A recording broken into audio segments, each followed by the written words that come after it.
এই লক্ষ্য রেখো চারিদিকে লক্ষ্য রাখো। একটাই নৌকা রেখে সুচ দিয়ে একজন চলে এসো না কি মানে জঙ্গলের কানা দিয়ে যেতে যেতে দেখুন অনেক জায়গায় জাল ছিঁড়ে পড়ে রয়েছে, জাল আবার নতুন করে দেওয়া হয়েছে। তার একটাই কারণ, সেটা হলো এই যে ঢেউ আপনারা দেখতে পাচ্ছেন এইখানে, আপনারা এইখানে যে ঢেউয়ের পর ঢেউ আছড়ে পড়ছে। আর সামনে তো আপনারা জানেন যে চৈত্র মাস, আর সামনে আসছে বৈশাখ মাস, অতএব কালবৈশাখী ঝড় যেটা বলা হয় সেটা তো যখন ওঠে তখন এটা তো কিছুই না, এটা তো সামান্য ঢেউ। যখন কালবৈশাখী ঝড়ের মতো বড় বড় ঝড় ওঠে তখন এইখানে আমরা এইখানে এই ছোট নৌকা নিয়ে দাঁড়িয়ে থাকা সম্ভব না। কারণ হচ্ছে এত ঢেউয়ের মানে এত তীব্রতা থাকে ঢেউয়ের যে সেই ঢেউগুলোকে কাটিয়ে সামনে এগোনো এই সমস্ত ছোট ছোট নৌকাগুলোর পক্ষে সম্ভব না। আর এই ঢেউ যত আছড়ে পড়ে সুন্দরবনের গায়ে, তত সুন্দরবনের নদীর পাড়ে যত ঢেউগুলো আছড়ে পড়ে, তত সুন্দরবনের এই পাড়গুলো আস্তে আস্তে ভাঙতে ভাঙতে নদীর গর্ভের দিকে চলে আসে, আর ততই নদী বড় হতে থাকে পরপর। সেই কারণে দেখুন এই জালগুলো ছিঁড়ে ভিতর দিকে চলে এসছে, আবার নতুন করে নেট দেওয়া হয়েছে ভিতরে। আসুন আপনারা দেখুন ভিডিওটা, একটু বেশি কথা বলবো না, শুধু ভিডিওটা দেখুন একবার, দেখলে বুঝতে পারবেন ব্যাপারটা কি হচ্ছে। এ দেখুন সুন্দরবনের ভিডিও করতে গেলে আমাদের এইরকমভাবে রিস্ক নিয়ে ভিডিও করতে হয়। এই যে এ দেখুন এই সুন্দরবনে কিন্তু ওই দেখুন ওই দেখুন নেট দেখা যাচ্ছে, ওই যে নেটটা, এই যে এই দেখুন। হ্যাঁ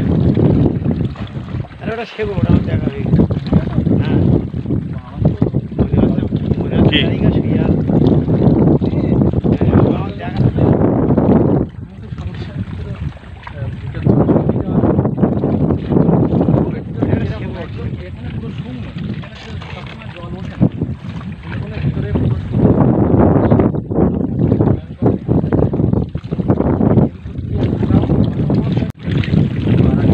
লক্ষ্য রেখো, এই লক্ষ্য রেখো চারিদিকে লক্ষ্য রাখো, চারিদিকে লক্ষ্য রাখো, তারপর কাজ করো। চারিদিকে লক্ষ্য রাখো, দেখে কাজ করো। দেখো এইখানে প্রচণ্ড ভয়ঙ্কর জায়গা কিন্তু। হ্যাঁ, আমরা শুধুমাত্র আপনাদের বিহাইন্ড দ্য সিন দেখানোর জন্য এসেছি যে আমরা কোথায় আসি, কোথায় এসে আপনাদেরকে ভিডিও করে দেখাই।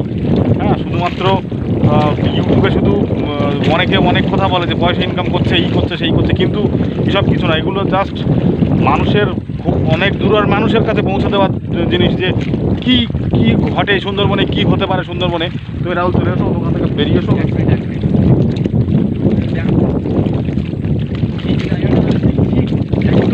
এই জায়গাটায় একটাই নৌকা রেখে সুচ দিয়ে একজন দাম্পতি মাছ ধরছিল, আর ঠিক ওখান থেকে বাঘটা এই জায়গা দিয়ে এসে আক্রমণ করে। বেশিদিন আগের ঘটনা বলছি ওকে চলে এসো না, কি মানে ইয়ে করছো কেন? দেড় দু মাস আগে এই সাইডটাতে একদম বাঘের আক্রমণ হয়। আমরা ঠিক সেই জায়গাটাকে পুজোতে খোলা থাকে, বললাম করে খোলাটা রয়েছে, খোলা থাকে বললাম সেই জায়গাটাকে নিয়ে চলো। খোলাটা এই জায়গাটা নিয়ে এসে আমরা কিছুক্ষণ এখানে কাটালাম, আর কাটাবো না একদমই ওই জায়গাটা গাছের শিকড়টা থেকে একটাই জল শুকিয়ে গেছে, হঠাৎ করে পড়লে না ভালো লাগবে, শুয়ে আছে।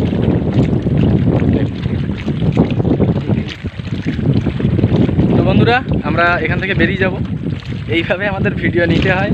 সুন্দরবনের উপরে ঠিক আমরা উঠি না, কিন্তু কিছু কিছু সময় এত পরিমাণে রিস্ক নিয়ে ভিডিও বানাতে হয়, সেটা ধারণার বাইরে। আমরা আপনাদের আরও কিছু দেখাবো আমাদের এই পর্বে। এটা হচ্ছে এই পর্বের দ্বিতীয় পর্বে যেটা চলছে, এটা পর্বে আপনারা আরও কিছু দেখতে পাবেন। আমরা আরও সামনে যাব, সামনে যে দেখাবো যে খাল দিয়ে মানুষ সুন্দরবনের ভিতরে চলে যায়, সেই খালের সামনে যাব, গিয়ে আপনাদের দেখাবো যে কিভাবে তারা যায়, কেমনভাবে যায় সেখান থেকে।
সুন্দরবনে বিকালবেলা ঘোরার মজাই আলাদা, কিন্তু সেই মজা নিমেষের মধ্যে মাটি একদম নিমেষের মধ্যে সব কিছু শেষ হয়ে যায়। এই আপনাদের সঙ্গে কথা বলছি বলতে নেই কেন? এইখানে দেখা যাচ্ছে আমাদের সঙ্গে দুর্ঘটনা ঘটে গেল, আমাদের কিছু করার নেই, আমরা নিঃস্ব প্রায় ওদের কাছে। কিন্তু ওপরওয়ালা না করুক, আপনাদের সবারই আশীর্বাদ রয়েছে, ওপরওয়ালার আশীর্বাদ রয়েছে। আমরা আসার সময় অনেক কামনা বাসনা জানিয়ে আসি যে যেভাবে যাচ্ছি সেভাবে যেন ফিরে আসতে পারি। আপনারা সঙ্গে থাকলে এর থেকে আরও অনেক ভয়ানক জায়গায় যাব, গিয়ে আপনাদেরকে দেখানো